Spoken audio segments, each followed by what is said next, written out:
Hello students, কেমন আছো তোমরা? উইথ এসএস ম্যাম চ্যানেলে তোমাদের স্বাগত। পশ্চিমবঙ্গ মধ্যশিক্ষা পর্ষদ অনুমোদিত ক্লাস 6-এর বাংলা বই সাহিত্য মেলা, সেই বইয়ের মতিনন্দীর লেখা গল্প ননিদা নট আউট পাঠ করে সমস্ত প্রশ্নের উত্তরগুলো দিয়ে দেওয়া হলো। এখনও যারা উইথ এসএস ম্যাম চ্যানেলটি সাবস্ক্রাইব করোনি তারা চটপট সাবস্ক্রাইব করে পাশের বেল বাটনটি অন করে দাও, যাতে সমস্ত ভিডিওর নোটিফিকেশন খুব সহজেই পেতে পারো। চলো তবে শুরু করি।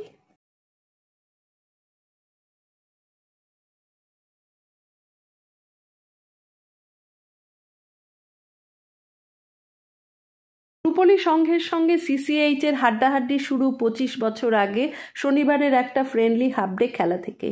ননিদা এমন এক ননিটিক্স প্রয়োগ করে ম্যাচটিকে ড্র করান, যার ফলে 11 বছর রূপলী সংঘ আমাদের সঙ্গে আর খেলেনি। গল্পটা শুনেছি মোনা চৌধুরী অধুনামৃত কাছে। মোনাদা এই খেলায় ক্যাপ্টেন ছিলেন। উনি না বললে এটাকে শিবরাম চক্রবর্তীর লেখা গল্প বলেই ধরে নিতাম। সিসিএইচ প্রথম ব্যাট করে 14 রানে সব আউট হয়ে যায়। মোনাদা মাথায় হাত দিয়ে বসে পড়লেন ড্রেসিং রুমে। সবারই মুখ থমথম। 1 ওভার কি 2 ওভারেই রূপলী সংঘ রানটা তুলে নেবে। ওদের ড্রেসিং রুম থেকে নানান ঠাট্টা এদিকে পাঠানো হচ্ছে। কটা বলের মধ্যে খেলা শেষ হবে তাই নিয়ে বাজি ধরছে।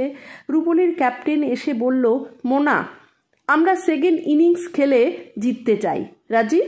মোনাদা জবাব দেবার আগেই ননিদা বলে উঠলেন, নিশ্চয়ই আমরা খেলবো, তবে ফার্স্ট ইনিংস আগে শেষ হোক তো। সবাই অবাক হয়ে ননিদার দিকে তাকালো। রূপলীর ক্যাপ্টেন মুচকি হেসে তাই নাকি বলে চলে গেল। ননিদা বললেন, এ ম্যাচ রূপলী জিততে পারবে না, তবে আমি যা বলবো তাই করতে হবে। মোনাদা খুবই অপমানিত বোধ করেছিলেন রূপলীর ক্যাপ্টেনের কথায়, তাই রাজি হয়ে গেলেন। তখন বিষ্টুকে একধারে ডেকে নিয়ে ননিদা তাকে কী সব বোঝাতে শুরু করলেন, আর বিষ্টু শুধু ঘাড় নেড়ে যেতে লাগলো। 30 মাইল রোড রেসে বিষ্টু পরপর 3 বছর চ্যাম্পিয়ন। শুধু ফিল্ডিংয়ের জন্যই ওকে মাঝে মাঝে দলে নেওয়া হয়। ব্যাট চালায় গাইতির মতো, তাতে অনেক সময় 1-2 ছক্কা উঠে আসে। রূপলী ব্যাট করতে নামলো। ননিদা প্রথম ওভার নিজে বল করতে এলেন। প্রথম বলটার লেগ স্ট্যাম্পের এত বাইরে যে ওয়াইড সংকেত দেখালো লেগ আম্পায়ার। দ্বিতীয় বলে ননিদার মাথায় 10 হাত উপর দিয়ে 6। তৃতীয় বল পয়েন্ট দিয়ে 4। পরের 2টি বলে আশ্চর্য রকমের ফিল্ডিংয়ে কোনো রান হলো না। শেষ বলেই লেগ বাই।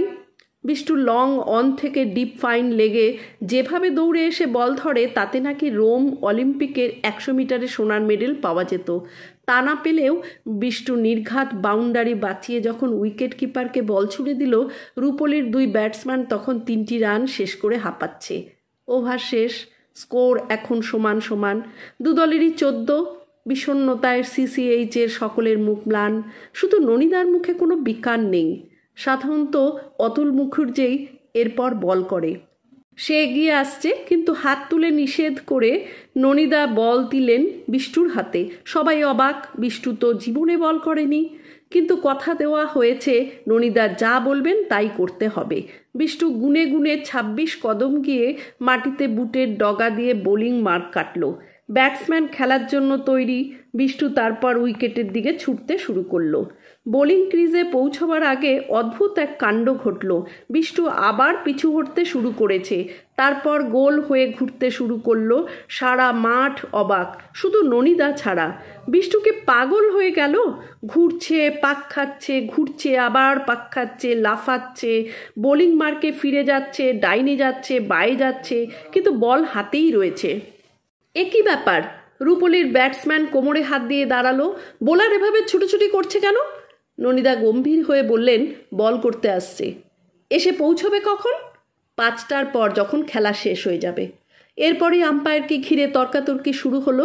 ননিদা যেন তৈরিই ছিলেন। ফস করে পকেট থেকে ক্রিকেট আইনের বই বের করে দেখিয়ে দিলেন।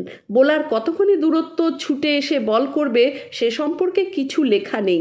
সারাদিন সে ছুটতে পারে বল ডেলিভারির আগে পর্যন্ত। বিষ্টু যা করছিল তাই করে যেতে লাগলো। ব্যাটসম্যান ক্রিজ ছাড়তে ভরসা পাচ্ছে না। যদি তখন বোল্ড করে দেয়। ফিল্ডাররা কেউ শুয়ে কেউ বসে। ননিদা মাঝে মাঝে ঘড়ি দেখছেন আর হিসেব করে বিষ্টুকে চেঁচিয়ে বলছেন, আর 1.5 ঘন্টা, আরও 1 ঘন্টা, মাত্র 45 মিনিট। কথা আছে 5টায় খেলা শেষ হবে। 5:05 নতুন এক সমস্যার উদ্ভব হলো। বল ডেলিভারি দিতে বোলার ছুটছে, তার মাঝে খেলা শেষ করা যায় কি না 2 আম্পায়ার আলোচনা করে ঠিক করলেন তাহলে সেটা বেআইনি হবে। সুতরাং বিষ্টুর পাক দিয়ে দিয়ে দৌড়নো বন্ধ হলো না। মাঠের ধারে লোক জমেছে, তাদের অনেকে বাড়ি চলে গেল, অনেক লোক খবর পেয়ে দেখতে এলো। ব্যাটসম্যান শান্তির মতো উইকেট পাহারা দিয়ে দাঁড়িয়ে। সন্ধ্যা নামলো, বিষ্টু ছুটেই চলেছে। চাঁদ উঠল আকাশে, ফিল্ডাররা শুয়েছিল মাটিতে। ননিদা তাদের তুলে 6 জনকে উইকেট কিপারের পিছনে দাঁড় করালেন 22 রান বাঁচাবার জন্য। এরপর বিষ্টু বল ডেলিভারি দিল। রূপলীর ব্যাটসম্যান অন্ধকারে ব্যাট চালালো এবং ফসকালো। সেকেন্ড স্লিপের পেটে লেগে বলটা জমে গেল। ননিদা চেঁচিয়ে উঠলেন, ম্যাচ ড্র। রূপলীর ব্যাটসম্যান প্রতিবাদ জানিয়ে বলল, বল ডেলিভারির মাঝে যদি খেলা শেষ করা না যায় তাহলে ওভারের মাঝেও খেলা শেষ করা যাবে না। শুরু হলো তর্কাতর্কি। বিষ্টুকে আরও 5টা বল করে ওভার শেষ করতে হলে জেতার জন্য রূপলী একটা রান করে ফেলবেই, বাই, লেগ বাই, ওয়াইড, যেভাবেই হোক। কিন্তু ননিদাকে দমানো সহজ কথা নয়। ফস করে তিনি আলোর অভাবের আপিল করে বসলেন। চটপট মঞ্জুর হয়ে গেল। আমার ধারণা মোনাদা কিছুটা রং ফলিয়ে আমাকে গল্পটা বলেছেন। আম্পায়ারদের সিদ্ধান্তগুলো ফ্রেন্ডলি ম্যাচে হলেও ঠিক হয়েছে কি না তা নিয়েও প্রশ্ন উঠতে পারে। কিন্তু ননিদাকে যারা ঘনিষ্ঠভাবে জানে তারা কেউ এই ঘটনার সত্যতা নিয়ে খুব বেশি প্রশ্ন তুলবে না। মতি নন্দী, 1933 সালে জন্ম, 2010 সালে উনি মারা যান। জন্মস্থান কলকাতা। কিশোর বয়স থেকে খেলাধুলার প্রতি আকৃষ্ট ছিলেন। একটি বিখ্যাত দৈনিকের ক্রীড়া বিভাগের সাংবাদিক হিসেবে কর্মজীবন শুরু করেছিলেন। পরবর্তীকালে সেই বিভাগের সম্পাদক হয়েছিলেন। ক্রিকেট, ফুটবল, টেনিস, সাঁতার ইত্যাদি প্রায় সব ধরনের খেলা নিয়ে তিনি অসামান্য সব গল্প উপন্যাস লিখেছেন। ক্রিকেটের একচ্ছত্র সম্রাট স্যার ডন ব্র্যাডম্যানের জীবনকথা বাংলা ভাষায় লিখেছেন মতি নন্দী। তার লেখা বইগুলোর মধ্যে Nonidar not out, Koni striker, stopper, Kalabati, Aparajito Anondo, জীবন অনন্ত ইত্যাদি বিশেষভাবে উল্লেখযোগ্য। খেলার বিষয় বাদ দিয়েও তিনি অন্যান্য অনেক গল্প এবং উপন্যাস লিখেছেন। সাদা খাম নামক উপন্যাসের জন্য তিনি সাহিত্য একাডেমি পুরস্কার পেয়েছিলেন। পাঠ্য রচনাটি তার ননিদার নট আউট মূল গ্রন্থটির অংশবিশেষ। 1 মতি নন্দীর লেখা 2 বইয়ের নাম লেখো। মতি নন্দীর লেখা 2 বইয়ের নাম হলো কলাবতী ও অপরাজিত আনন্দ। 1-2 তিনি কোন ক্রিকেটারের জীবন কথা লিখেছেন? তিনি ক্রিকেটের একচ্ছত্র সম্রাট স্যার ডন ব্র্যাডম্যানের জীবন কথা লিখেছেন।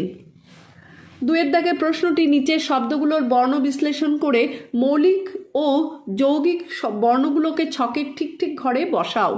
তৈরি বর্ণ বিশ্লেষণ হলো ত যোগ ঐ যোগ র যোগ রস্যই।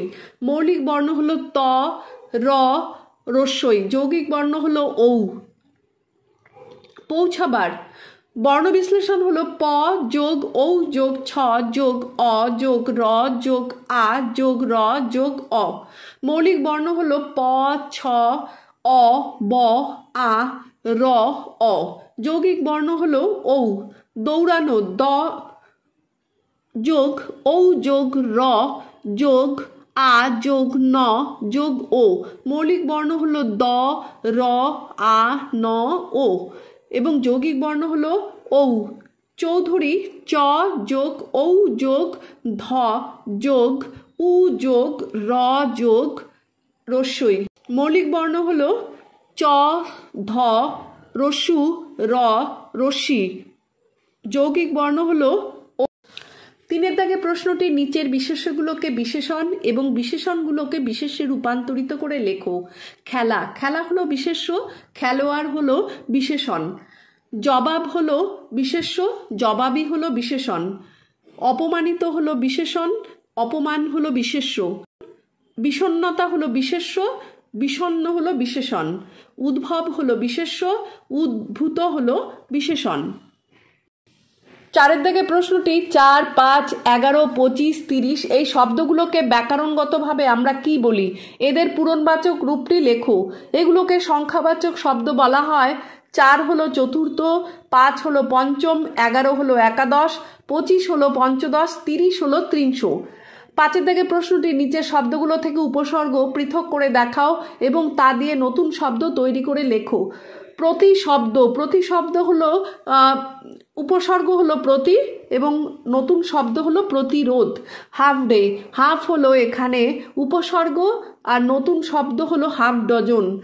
অতুল, হলো উপসর্গ, নতুন শব্দ হলো অচেনা। বেফিকির, বে হলো উপসর্গ এবং নতুন শব্দ হলো বেনিয়ম। 6 দাগের প্রশ্নটি নিচের প্রশ্নগুলোর একটি বাক্যে উত্তর লেখো।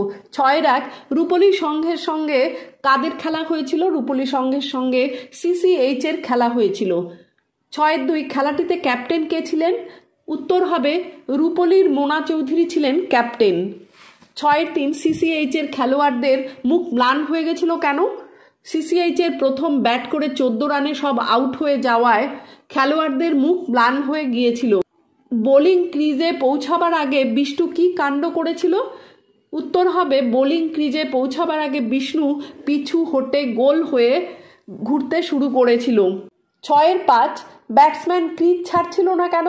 উত্তর হবে ব্যাটসম্যান বোল্ড হয়ে যাবার ভয়ে ক্রিজ ছাড়ছিল না। 6-6 ফিল্ডাররা মাঠে কি করছিল? ফিল্ডাররা মাঠে কেউ শুয়ে কেউ বসেছিল। সবার মুখ যখন ম্লান তখন ননিদার মুখে কোনো বিকার ছিল না কেন? সবার মুখ ম্লান হয়ে গেলেও ননিদার মুখে কোনো বিকার ছিল না, তার কারণ হলো ননিদার প্ল্যান অনুযায়ী বিষ্ণু কাজগুলো করছিল। 7 থেকে প্রশ্নটি নিচের প্রশ্নগুলোর উত্তর নিজের ভাষায় লেখো। এটাকে শিবরাম চক্রবর্তীর লেখা গল্প বলেই ধরে নিতাম। বক্তার এহেন মন্তব্যের কারণ কি? শিবরামের গল্পের কোন বিশেষত্বের গুণে তার এমন মন্তব্য? উত্তর হবে বক্তার এহেন মন্তব্যের কারণ হলো শিবরাম চক্রবর্তী সাধারণত রম্য রচনার জন্য বিখ্যাত। ননিদা নট আউট গল্প তেমনি নির্ভেজাল সরস রচনা যা শিবরাম চক্রবর্তীর রচনার সাথে মিল আছে, যা আনন্দ ও কৌতুক নির্ভর, যুক্তি ছাড়া এক নির্ভেজাল আনন্দ প্রদান করে শিবরাম চক্রবর্তীর গল্পগুলো। শিবরামের রচনার এ জাতীয় গুণের জন্য বক্তা এমন মন্তব্য করেছেন। 7-2 সারা মাঠ অবাক শুধু ননিদা ছাড়া। সারা মাঠকে অবাক করে দেওয়ার মতো কোন ঘটনা ঘটেছিল? সারা মাঠকে অবাক করে দেওয়ার মতো ঘটনাটি হলো রূপলী সংঘের ব্যাটিংয়ের সময় বল করতে এসে বিষ্টুর বল হাতে সারা মাঠ গোল হয়ে ঘুরতে থাকা। বিষ্টু যে বল করতে এ জাতীয় ঘটনা ঘটাবে সেটা ননিদা আগে থেকে জানতেন। তিনিই বিষ্টুকে সেটা বলেছিলেন, তাই বিষ্টুর এ জাতীয় আচরণে ননিদা অবাক হলেন না। 7-3 যখন খেলা শেষ হয়ে যাবে, খেলা শেষের পর কোন ঘটনা ঘটবে? যখন খেলা শেষ হবে তখন খেলাটি অমীমাংসিত থেকে যাবে, কারণ বিষ্টু বোলিং ক্রিজে পৌঁছবার আগে আবার পিছু হটতে শুরু করেছে, তারপর গোল হয়ে ঘুরতে শুরু করলো। বিষ্টু পাক খাচ্ছে, লাফাচ্ছে, বোলিং মার্কে ফিরে যাচ্ছে, ডাইনে যাচ্ছে, বায়ে যাচ্ছে, কিন্তু বল হাতেই রয়েছে। বিষ্টুর এই অদ্ভুত কাণ্ডকারখানা দেখে রূপলীর ব্যাটসম্যান জিজ্ঞেস করল যে বোলারের এভাবে ছোটাছুটি করার কারণ কি? ননিদা গম্ভীর হয়ে তার উত্তরে বলেন যে বিষ্টু বল করতে আসছে। আবার ব্যাটসম্যান জিজ্ঞেস করলেন যে বোলার এসে কখন পৌঁছবে? তার উত্তরে ননিদা বলেন যে 5টার পর খেলা শেষ হলেই পৌঁছবে। আসলে অযথা ঘুরে খেলার সময় নষ্ট করে যাচ্ছে বিষ্টু। এভাবে খেলার সময় শেষ হয়ে গেলে খেলা অমীমাংসিতভাবে থেকে যাবে। 7-4 ক্রিকেটে আইনের বই বার করে দেখিয়ে দিলেন। তোমার জানা ক্রিকেটের কিছু আইন যোগ করো, সঙ্গে অন্য কোনো ঘরের বা বাইরের খেলার আইন কানুনও যোগ করতে পারো। আইন 1, একটি ক্রিকেট দলে অধিনায়ক সহ 11 জন খেলোয়াড় থাকবে। আইন 2, আঘাতপ্রাপ্ত ফিল্ডারের পরিবর্তে একজন অতিরিক্ত খেলোয়াড়কে মাঠে স্থলাভিষিক্ত করা যাবে।